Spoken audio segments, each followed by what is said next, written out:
Hello everyone, welcome back to my channel. आज के इस वीडियो में हम पलासी और बक्सर के युद्ध के कारण और परिणाम के बारे में जानेंगे। जो स्टूडेंट बीए पार्ट थर्ड में हैं और जिनका हिस्ट्री ऑनर्स है, तो इसके लिए क्वेश्चन बहुत ही ज़्यादा इम्पोर्टेंट है पेपर 5 में, क्योंकि पेपर 5 में जो है ये क्वेश्चन हर बार पूछा जाता है। तो मैं इनको बस आपको नोट्स के माध्यम से शॉर्ट में ही बताऊँगी, क्योंकि अगर मैं इसे पूरा डिटेल में बताऊँ तो वीडियो बहुत ही ज़्यादा लॉन्ग हो जाएगा। तो सबसे पहले हम पलासी के युद्ध के कारण को जान लेते हैं। पलासी के युद्ध के कारणों, परिणामों एवं प्रभावों का वर्णन करें। तो आपको एग्जाम में इस टाइप से आ सकता है, या फिर आपको आएगा पलासी के युद्ध के कारणों और परिणाम को बताएं। तो आपको यही आंसर लिखना है जो मैं बता रही हूँ। तो सबसे पहले हम जान लेते हैं कि पलासी का युद्ध जो हुआ था वो सिराजुद्दौला और अंग्रेजों के बीच हुआ था। तो अब हम जानेंगे पलासी के युद्ध के कारण। तो पलासी के युद्ध का पहला कारण था नवाब के विरुद्ध षड्यंत्र। अंग्रेज नवाब को परास्त करने में सक्षम नहीं थे, तो अंग्रेजों ने सिराजुद्दौला के संबंधियों सेनापति के साथ मिलकर षड्यंत्र रचना शुरू कर दिया। अलीवर्दी खां की जब 1756 में मृत्यु हो गई, तब बंगाल का नवाब अलीवर्दी खां के तीसरी बेटी का बेटा सिराजुद्दौला को बना दिया गया, जिससे उनकी दो मौसी बहुत जलने लगती है, क्योंकि वह सब बंगाल पर अधिकार करना चाहती थी और उनके दरबारी भी सिराजुद्दौला के विरोधी थे, जिससे सब अंग्रेजों के साथ मिल जाते हैं। अतः यह भी पलासी के युद्ध का एक बड़ा कारण बनता है। यानी सिराजुद्दौला जो थे वो उनके जो अपने सगी संबंधी थे वो भी उनके विरुद्ध थे, तो सिराजुद्दौला क्या हो गए, कमज़ोर हो गए। तो ये भी पलासी के युद्ध का एक बड़ा कारण बना। इससे पहले जो बंगाल का नवाब था वो था अलीवर्दी खां। तो अलीवर्दी खां की जब मृत्यु हो गई तो उसका नाती था सिराजुद्दौला, उसकी तीसरी बेटी का बेटा था। तो इसीलिए उसकी और सब मौसी जो थी वो जलने लगी थी और वो सब अंग्रेजों से जा मिली। तो इसी कारण सिराजुद्दौला जो थे वो अकेले हो गए। तो ये भी पलासी के युद्ध का एक कारण बना। आप चाहे तो इसका स्क्रीनशॉट ले सकते हैं। नेक्स्ट कारण हम देखते हैं। नेक्स्ट है काल कोठरी की घटना। हॉलवेल के अनुसार सिराजुद्दौला ने युद्ध के सभी कैदियों को एक कमरे में, जिसकी लंबाई 18 फुट और चौड़ाई 14 फुट 10 इंच थी, के कमरे में बंद कर दिया।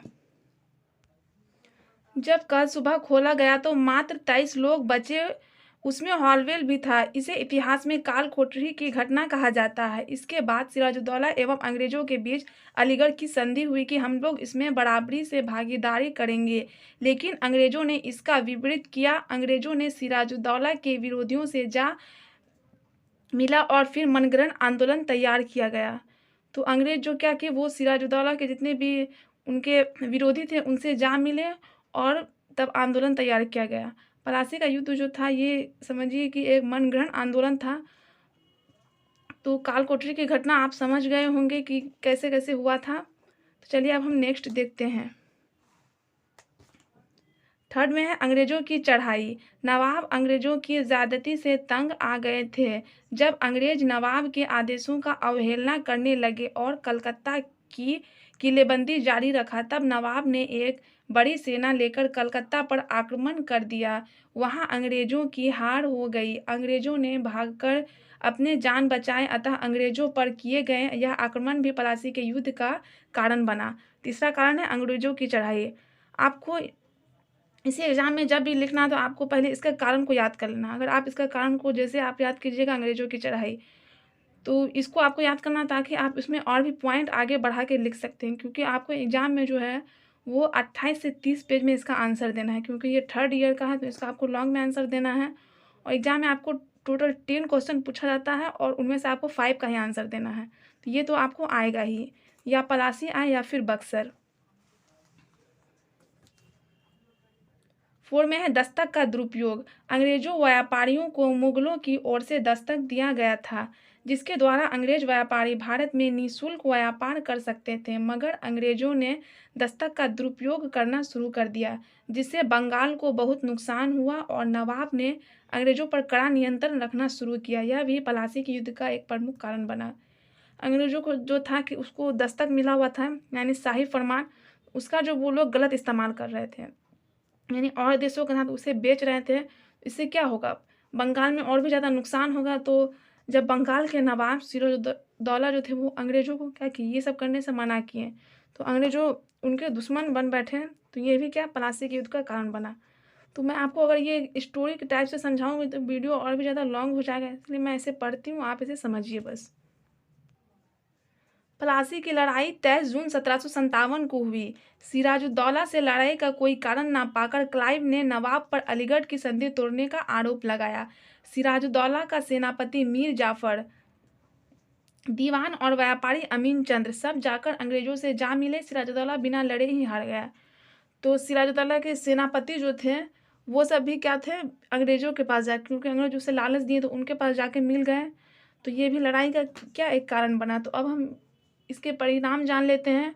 मैं आपको शॉर्ट में ही बताई हूँ, जैसे आपको मैं बताई, जैसे यहाँ पे आप देख सकते हैं, जैसे हम बताए हैं नवाब के विरुद्ध षड्यंत्र, तो आपको इसको ही आपको एक पेज में लिखना है। जैसे मैं यहाँ तक मान लो बताई हैं, जैसे हम यहाँ तक बताएं, तो आपको इसमें आपको कुछ याद कर लेना है अपने से और इसको बढ़ा के लिखना है, ताकि आपको एग्जाम में 60+ मार्क्स मिल सके।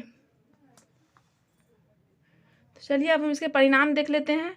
प्लासी के युद्ध के बाद सिराजुद्दौला का अंत हो गया। मीर जाफर को बंगाल का नवाब बना दिया गया, लेकिन टैक्स का जिम्मेदारी राजा को अंग्रेजों ने नहीं दिया, जिससे मीर जाफर खुश नहीं था। तो सिराजुद्दौला के बाद जो है मीर जाफर को नवाब बना दिया गया। प्लासी की लड़ाई वास्तव में युद्ध का दर्जा नहीं दिया जा सकता है, क्योंकि ये अंग्रेजों के षड्यंत्र से लड़ा गया था। यह एक रक्तहीन लड़ाई थी जिसका फैसला लड़ाई से पहले ही हो गया था। यानी ये प्लासी का लड़ाई जो था, इसमें लड़ाई भी बिल्कुल नहीं हुआ था। रक्तहीन मतलब एक भी खून नहीं बहा था, फैसला इसका पहले ही हो चुका था। प्लासी के युद्ध से अंग्रेजों को अत्यधिक सम्मान तथा आर्थिक लाभ हुआ। इस लड़ाई से अंग्रेजों को काफी धन हाथ लगा। प्लासी की लड़ाई के परिणाम स्वरूप ही भारत में अंग्रेजों की नींव पड़ गई और अंग्रेजों की स्थिति मजबूत हो गई। तो अब हम देखते हैं बक्सर का युद्ध। बक्सर के युद्ध के क्या कारण थे, इनके प्रभाव तथा महत्व का विवेचना करें। चाहे तो आपको एग्जाम में इस टाइप से आएगा, फिर ये आपको आएगा बक्सर के युद्ध के बारे में बताइए, तो आपको जो हम बताएं उसी टाइप से आपको लिखना है।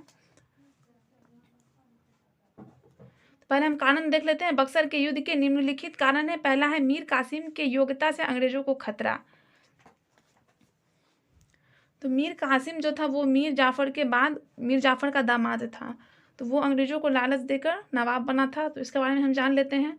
मीर कासिम एक योग्य व्यक्ति था। मीर कासिम मीर जाफर का दामाद था। वह अंग्रेजों को लालच देकर नवाब बना था। जिससे पहले मीर जाफर नवाब था, जिसे अंग्रेज कठपुतली सरकार के रूप में उपयोग कर रही थी। तो मीर कासिम ने अंग्रेजों को कहा कि आप हमें नवाब बना दें, मैं आपको और रियायत दूंगा। इससे अंग्रेज खुश होकर 1760 में मीर कासिम को नवाब बना दिया। लेकिन मीर कासिम जो था वह मीर जाफर की तुलना में ज़्यादा योग्य कुशल शासक था। वह बंगाल को अंग्रेजों के चंगुल से बचाकर रखना चाहता था। मीर कासिम ने भारतीय व्यापारियों को भी रियायत देना शुरू किया। उसने टैक्स सुधार का भी काम किया। अंग्रेज समझ चुके थे कि मीर कासिम अब उनका मदद नहीं करने वाला है, वह अपने तरीके से काम करेगा। मीर कासिम जो था वो मीर जाफर से ज़्यादा योग्य था, तो इसीलिए अंग्रेजों को क्या था, उससे खतरा था कि कहीं ये आगे न बढ़ जाए। तो ये क्या था, बक्सर के युद्ध का ये कारण पहला कारण है। दूसरा कारण है बंगाल में प्रभुत्व की समस्या। तो कारण आप आगे पीछे भी करके लिख सकते हैं, कोई जरूरी नहीं कि हम 2 नंबर में लिखे, तो आपको भी यही लिखना है। मीर कासिम को अंग्रेज से हुए समझौते के अनुसार उसने अंग्रेजों को ऋण और धन भी चुकाया, आर्थिक सुधार भी किया। अब वह अपनी स्थिति को सुधारना चाहता था। वह योग्य स्वतंत्र शासक बनना चाहता था, जबकि अंग्रेज एक शक्तिशाली नवाब सहन नहीं कर सकता था। अंग्रेज ऐसा शासक चाहता था जो कि केवल उन पर आश्रित रहे, क्योंकि अंग्रेज बंगाल के शासन अपने हाथों में रखना चाहता था। मीर कासिम इसके लिए तैयार नहीं था। यही कारण था कि दोनों में संघर्ष शुरू हुआ।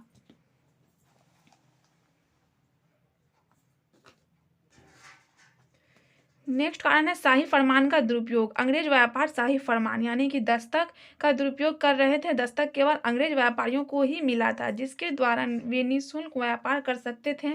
अंग्रेज व्यापारियों ने शाही फरमान को अन्य देशों के व्यापारियों के हाथों भी बेच रहे थे। इससे नवाब को अत्यधिक नुकसान का सामना करना पड़ रहा था। इसके अलावा लोग बहुत अत्याचारपूर्ण काम भी कर रहे थे। हर जगह वे लोग कंपनी के झंडे गाड़ते और नवाब को काम करने से रोकते, जिससे मीर कासिम अंग्रेजों के इस कारनामे को बर्दाश्त नहीं किया और यह भी क्रांति का एक प्रमुख कारण बना। तो आपको जब भी एग्जाम में लिखना तो अपने भाषा में लिखना है। जैसे अगर कोई गाइड होता है उसके द्वारा आप अगर लिख देंगे तो आपके एग्ज़ाम में चेक करने वाले होते वो समझ जाएँगे, तो इसमें आपको कम मार्क्स मिलता है। इसीलिए अगर आप जैसे मैं यहाँ तक बताई तो इसमें आपको कुछ वर्ड अपने माइंड से जोड़ के इसे और भी ज़्यादा लॉन्ग करके अच्छे से लिखना है। नेक्स्ट है एलिस की नीति। 1761 में एलिस नामक अधिकारी पटना में अंग्रेजी व्यापारिक कोठी का अध्यक्ष बनकर गया। वह मीर कासिम की शक्ति का विरोधी था। अगर नवाब उनको रोकते तो वह कंपनी के सैनिकों की सहायता से उनको बंदी बना लेता। एलिस की इन्हीं व्यवहारों से अंग्रेज और नवाब में संघर्ष शुरू हुआ। नेक्स्ट है पटना कांड। अंग्रेज चाहते थे कि मीर कासिम उनके इशारे पर चले और वह जो कहे वही करे, मगर मगर मीर कासिम ने ऐसा नहीं किया। वह अंग्रेजों को सहयोग नहीं करना चाहता था, इसलिए अंग्रेज चाहते थे कि मीर कासिम को सत्ता से हटा दिया जाए। इसी बीच 1763 में एक घटना होती है जिसमें अंग्रेज अधिकारी एलिस के नेतृत्व में पटना क्षेत्र में आक्रमण किया गया, जिससे हम लोग पटना कांड के रूप में जानते हैं। पटना में मीर कासिम के कुछ ऐसे कार्य थे जो अंग्रेजों को चुनौती देने वाले थे। पटना में एलिस ने आक्रमण करके बदला पूरा किया, मगर एलिस मार दिया जाता है और अंग्रेजी सेना को पूरी तरह हरा दिया जाता है। इसी कारण अंग्रेज भड़क उठे कि मीर कासिम ने हमारे साथ ऐसा क्यों किया, और दोबारा मीर कासिम को हटाकर मीर जाफर को नवाब बना दिया जाता है। यानी पटना कांड जो होता है तो उसमें कुछ ऐसे काम किए मीर कासिम ने। उसने क्या किया, अंग्रेजों को हरा दिया, युद्ध में हरा दिया। तो मीर कासिम को हटाकर दोबारा से मीर जाफ़र को नवाब बना दिया था। पहले भी मीर जाफ़र ही था, तो उसके बाद फिर मीर जाफ़र को नवाब बना दिया जाता है। मीर कासिम बंगाल से निकलकर सहयोग के लिए बिहार और अवध के क्षेत्र में जाता है। उस समय अवध का नवाब सुजाउद्दौला था, जहां पर जाकर मीर कासिम ने शरण ली। जब मीर कासिम के पलायन और पराजय की खबर मुगल सम्राट शाह आलम को मिला तो वह भी क्रोधित हो गया। जब मीर कासिम सुजाउद्दौला के पास पहुंचते हैं, जहां पर शाह आलम पहले से मौजूद रहते हैं, अवध का नवाब 30 सालों से बंगाल को ललचाई दृष्टि से देख रहा था। सही समय देखकर अवध का नवाब मीर कासिम को हर तरह से मदद करने के लिए तैयार हो गया।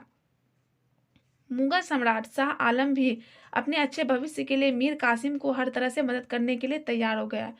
यानी मीर कासिम जो है वो सहयोग के लिए जाता है बिहार और अवध के क्षेत्र में, जहाँ वहाँ के जो शासक थे, अवध के नवाब थे सुजाउद्दौला और मुगल सम्राट, ये सब क्या मीर कासिम के सहयोग के लिए तैयार हो गए। तो अब तीनों की शक्ति अंग्रेजों के विरुद्ध सम्मिलित हो गई। तीनों जो क्या थे, मिल गए कि हम लोग तीनों मिल के अंग्रेजों का सामना करेंगे। इन सब के बीच त्रिगुट संधि की जाती है और लक्ष्य रखा जाता है कि हम तीनों मिलकर अंग्रेजों का सामना करेंगे। इस प्रकार दोनों तरफ से पूरी तैयारी हो जाने के बाद अक्टूबर 1764 में बक्सर के मैदान में दोनों तरफ की सेनाओं में भिड़ंत हुई। एक तरफ से 3 शासक रहे और एक तरफ से अंग्रेज रहे। अत्यधिक मारपीट और काफ़ी नुकसान होने के बाद मीर कासिम, सुजाउद्दौला और मुगल सम्राट की हार हो गई। ये तीनों जो थे क्या त्रिगुट संधि यानी किए थे, तीनों की हार हो गई अंग्रेजों से। सॉरी, यहाँ पे थोड़ा लिखने में मिस्टेक हो गया है, यहाँ पे तलब स है। अवध के नवाब सुजाउद्दौला की उम्मीद पर पानी फिर गया। अंत में उसने रुहेलखंड भागकर जान बचाई। मुगल सम्राट शाह आलम की भी जो प्रतिष्ठा थी वह भी चली गई और वह अंग्रेजों से संधि कर उनके शरण में जा पहुंचा। सबसे खराब दशा मीर कासिम की हुई। पराजय के बाद वह भाग गया और 12 वर्षों तक इधर उधर भटकते रहने के बाद सन 1777 ईस्वी में दिल्ली के समीप बहुत ही खराब दशा में उसका निधन हो गया। तो यहाँ पे आप देख सकते हैं कि बक्सर का युद्ध जो था उसमें बहुत बड़ा युद्ध हुआ था, जिसमें 3 शासक थे, तीनों को अंग्रेजों ने पराजय किया। पर प्लासी के युद्ध में कौन था, सिर्फ सिराजुद्दौला था।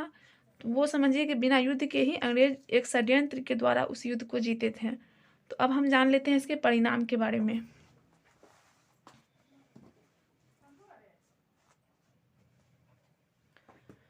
तो परिणाम देखते हैं। बक्सर के युद्ध के बिना षड्यंत्र के सैनिक शक्ति के बल पर अंग्रेजों ने त्रिगुट सेना को हराया। परिणाम जो है ये बक्सर के युद्ध के बाद क्या क्या हुआ था, इलाहाबाद की संधि हुई थी। बक्सर के युद्ध के बाद इलाहाबाद की संधि होती है। इस संधि में दो संधियां की जाती हैं। एक संधि मुगलों और अंग्रेजों के बीच और दूसरा अवध के नवाब शुजा-उद-दौला और अंग्रेजों के बीच। इलाहाबाद की संधि 12 अगस्त 1765 को हुई, जिसमें मुगलों के साथ संधि की जाती है। इसी के बाद बिहार, बंगाल और उड़ीसा का क्षेत्र अंग्रेजों को प्राप्त हो जाता है। अवध का राज्य शुजा-उद-दौला को वापस कर दिया गया, परंतु कड़ा और इलाहाबाद के जिले उसे लेकर मुगलों को सौंप दिया गया है। आप चाहें तो इसका स्क्रीनशॉट लेके इस नोट्स को आप अच्छे से याद कर लीजिएगा। हम 10 क्वेश्चन आप लोगों को बताएंगे और इसमें अभी 2 बता दिए हैं और 8 क्वेश्चन रह गए हैं, तो वो भी हम धीरे धीरे करके कंप्लीट कर देंगे। नवाब ने कंपनी को 5 लाख करोड़ रुपये युद्ध के खर्च के रूप में दिया। इस तरह युद्ध से कंपनी को हर तरह से फायदा ही मिला। मुगल सम्राट शाह आलम ने अंग्रेजों को बंगाल की दीवानी प्रदान की। इससे कंपनी को बिहार, बंगाल और उड़ीसा में भूमि कर वसूलने का अधिकार मिल गया। 4 दिन बाद 16 अगस्त 1765 को द्वितीय इलाहाबाद की संधि होती है। पहले होता है क्या, इलाहाबाद की संधि, जो कितना डेट को हुआ था, 16 को, 16 अगस्त को हुआ था और उसके 4 दिन 12 अगस्त को हुआ था इलाहाबाद। और दूसरा इलाहाबाद की संधि वो हुआ 16, यानी कि 16 अगस्त को 4 दिन बाद।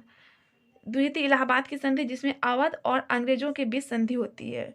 तो पहले इलाहाबाद में किसी के बीच हुआ था, मुगल सम्राट और अंग्रेजों, और इसमें होता है अवध और अंग्रेजों के बीच संधि। इसमें 50 लाख का जुर्माना अवध के नवाब को भरना पड़ता है। उसे जुर्माना इसलिए भरना पड़ता है कि वह बेवजह युद्ध में शामिल हुए।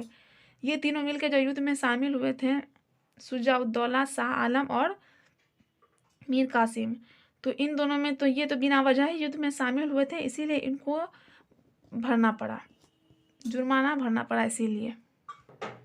1765 में अंग्रेज ने द्वैध शासन शुरू किया। इसमें एक तरफ बंगाल का नवाब था और दूसरे तरफ अंग्रेज थे। बंगाल के शासक मीर जाफर के बचे हुए वंशज थे। शासन बंटने पर शासन के 2 रूप थे, एक अधिकार का शासन, दूसरा कर्तव्य का शासन। पैसे से संबंध कार्य अंग्रेज अपने अंदर लेते थे और इसके अलावा जो काम थे वे नवाब को सौंप दिया जाता था। तो द्वैध शासन में क्या लागू, द्वैध शासन में जो 2 सरकार समझिए चल रहा था, एक नवाब और दूसरा अंग्रेजों का। तो पैसे का जो लेन देन का कार्य था वो अंग्रेज करते थे, बाकी और सब जो साइड का काम होता है वो दिया गया था नवाब को।